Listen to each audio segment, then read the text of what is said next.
কিনে নিয়ে আসছো এটা? কি কিনে নিয়ে আস? কি আবার তোমার থেকে বল নাই? তুমি বল কিনে নিয়ে আসছো যে?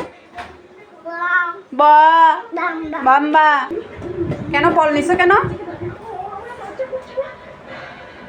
আবার বল কিনছো যে দোকানে গিয়ে? আবার বল কিনছো যে? আবার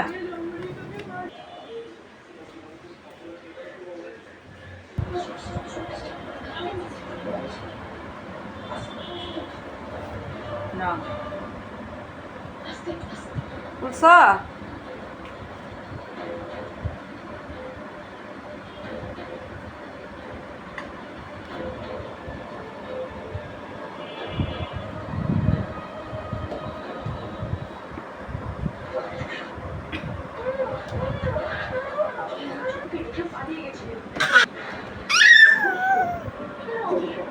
দাও আমাকে দাও, রেখে দিই, এটা এদিকে দাও।